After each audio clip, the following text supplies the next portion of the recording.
Hello everyone, मैं पंकज कुमार अपने YouTube channel में आपको स्वागत करता हूं। स्टूडेंट्स, आज हम ऑर्गेनिक केमिस्ट्री में जो ऑर्गेनिक कंपाउंड होते हैं उसके बारे में जो इतिहास है उसके बारे में कुछ डीपली पॉइंट्स है जो आपको ज़्यादातर नहीं बताया गया है, आपको बहुत सारे बुक में भी इसके बारे में नहीं मिलेगा, तो उसको लेकर हम आए हैं। आज से आपको अपने इस चैनल पर आपको केमिस्ट्री का, फिजिक्स का, ये सब का टॉपिक हम आपको देते रहें। खासकर केमिस्ट्री का काफ़ी ज़्यादा आपको डीपली बताएंगे।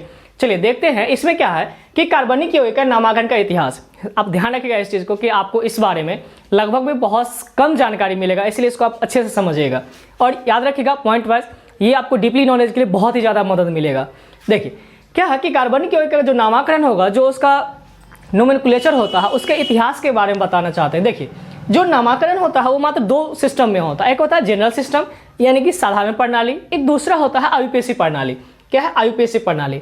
याद रखिएगा आईयूपीएसी का फुल नेम क्या होता है? International union of pure and applied chemistry. यहाँ पे केमिस्ट्री है डॉट करके छोड़ा हुआ, international union of pure and applied chemistry, ये है आईयूपीएसी का फुल नेम। अब बात करते हैं इधर का। देखिए हम बताए थे साधारण प्रणाली जो होता है यानी कि जनरल नेमिंग जो होता है वो बहुत सारे, यानी कि वो कहाँ से उत्पत्ति हुई है या किस चीज़ में पाया जाता है, अगर वो चीज़ पाया जाता है तो वो चीज़ किस जगह पे है, उस जगह के बारे में उसका क्या नाम दिया जाता है, तो ये सब लेकर के उसका नाम दिया जाता है। तो वही चीज़ हम रखें, ये समझिए। कहता है साधारण प्रणाली। साधारण प्रणाली में नामाकरण उसके खोज के स्थान, प्राप्ति स्थान आदि के नाम पर रखा जाता है। जैसे कि देखिए कहता है मीथेन का जो मीथेन जो होता है CH4, इसको मार्स गैस भी कहते हैं। मीथेन को क्या कहते हैं? मार्स गैस कहते हैं। मीथेन को क्या कहते हैं? मार्स गैस कहते हैं। इसका फॉर्मूला क्या होता है? CH4।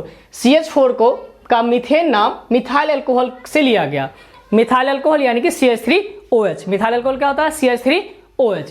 मीथेन गैस का नाम मिथाइल अल्कोहल के नाम पर लिया गया। फिर देखिए फॉर्मिक अम्ल का नाम फॉर्मिक एसिड रखा गया क्योंकि चींटी में ये पाया जाता और यह लैटिन में लाल चींटी को फॉर्मिकस कहा जाता है।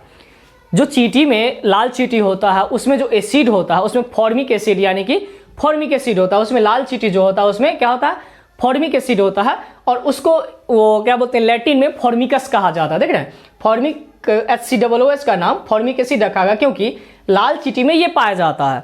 ठीक, और लैटिन में लाल चींटी को क्या कहा जाता था? फॉर्मिकस कहा जाता था। ठीक, अगला देखिएगा CH3COOH, इसको हम लोग एसिटिक एसिड भी बोलते हैं या एथेनोइक अम्ल भी बोलते हैं। तो CH3COOH सिरका में पाया जाता है और सिरका को लैटिन में एसीटम कहा जाता है। ये सब पॉइंट आप कंपटीशन में भी ये सब पूछता है और ये 11वीं और 12th का सिलेबस है, आप अच्छे से चीज़ को ध्यान रखिएगा। और ये आपको डीपली नॉलेज है, एग्जाम में 12th 11th के एग्जाम में बहुत कम पूछता है, लेकिन डीपली नॉलेज आपको खुद के नॉलेज के लिए काफ़ी बेटर है। आप पूछेगा जनरली बहुत सारे को नहीं पता होगा ये सब चीज़। देखिए CH3COOH सिरका में पाया जाता है और ये सिरका को लैटिन में एसीटम कहा जाता है। क्या कहा जाता है? एसीटम कहा जाता है। ये किसकी चर्चा की हम लोग? साधारण प्रणाली, जनरल प्रणाली का। अब जो सबसे मोस्ट है, इंपॉर्टेंट है और आपको इसके बारे में बहुत सारे टीचर को भी नहीं पता, बहुत सारे चीज नहीं जानते हैं, उसके बारे में यहाँ समझिए। नॉर्मली आपको बहुत सारे टीचर क्या करते हैं, आईयूपीएसी क्या बताते हैं, हाँ चलो नोमेनक्लेचर सीखो, किसका? आईयूपीएसी प्रणाली का। बट ऐसा कुछ नहीं है। पहले आईयूपीएसी प्रणाली क्या होता है, आईयूपीएसी प्रणाली आया कैसे, ये सब बहुत जानकारी जरूरी होता है। यहाँ समझिए क्या है। सबसे पहले 1892 ईस्वी में अंतर्राष्ट्रीय रसायन शास्त्रियों ने प्रणाली का प्रस्तुत की जिसे जेनेवा प्रणाली कहा जाता है। प्रणाली को प्रस्तुत की, ध्यान से समझिएगा। सबसे पहले 1892 सबसे प्रथम में 1892 में जो है अंतर्राष्ट्रीय रसायन शास्त्री, मतलब जो इंटरनेशनल लेवल पर रसायन शास्त्री केमिस्ट हुआ करते थे, ठीक ना, वो क्या किए 1892 ईस्वी में अंतर्राष्ट्रीय केमिस्ट जो होते थे, इंटरनेशनल केमिस्ट जो होते थे, एक सिस्टम, एक प्रणाली का जो है प्रतिपादन किए, एक प्रणाली बनाए जिसे जेनेवा प्रणाली कहते हैं। कौन सा प्रणाली कहते हैं? जेनेवा प्रणाली कहते हैं।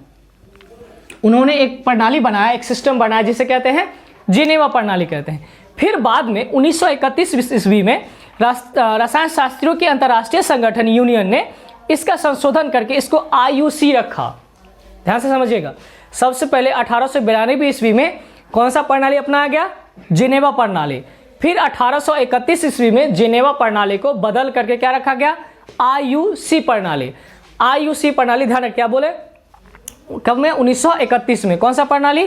IUC प्रणाली। क्यों संशोधित करके IUC प्रणाली रखा गया? फिर बाद में इसमें बहुत सारी अशुद्धि पाया गया बड़ा बड़ा कंपाउंड जो है उसका आईयूपीएसी करने में उसको कठिनाई हो रहा था, उसको नोमेनक्लेचर करने में दिक्कत हो रहा था, तो फिर उसको लास्ट में क्या किया कि फिर 1967 ईस्वी में प्योर एंड अप्लाइड रसायन शास्त्रियों की अंतर्राष्ट्रीय यूनियन ने इसे आईयूपीएसी का नाम दिया। कब दिया? 1967 में। कब दिया? 1967 में। फिर समझिए, तीनों पॉइंट याद रखिएगा, हम पॉइंट सबको बना दिए हैं, तिरछे इनके मतलब इंडिकेट कर दिए हैं। 1892 में जिनेवा बनाया गया, जिनेवा जो है प्रणाली अपनाया गया। फिर 1931 जिनेवा प्रणाली जब हो गया तो उसमें संशोधित करके 1931 में वही रसायन शास्त्र इंटरनेशनल यूनियन का उसको क्या किया 1931 में, फिर उसको आईयूसी नाम दे दिए।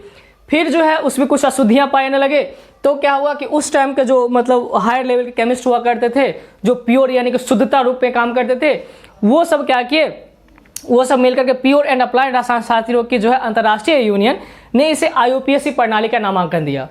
बात समझ गए? आईयूपीएसी कैसे बना, आईयूपीएसी का नेमिंग किस तरह से मतलब उत्पत्ति हुई, कैसे बनी, सबसे पहले किसका निर्माण हुआ।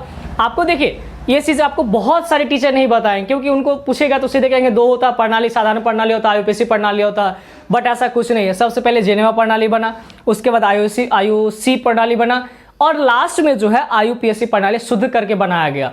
ये चीज़ सब, ये जो फैक्ट है आप अच्छे से याद रखेगा, ये आपको डीपली नॉलेज के लिए काम आएगा। आप किसी से पूछेगा, देखेगा, नॉर्मली उसको ये सब नहीं पता होगा।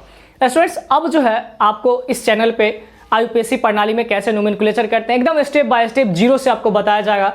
अगर आपको ये फैक्ट पसंद आया हो, मेरा ये कंक्लूजन निकाला हुआ पसंद आया हो, तो आप इसे लाइक करिए, सब्सक्राइब करिए, अपने दोस्तों के साथ शेयर जरूर करिए। Thank you.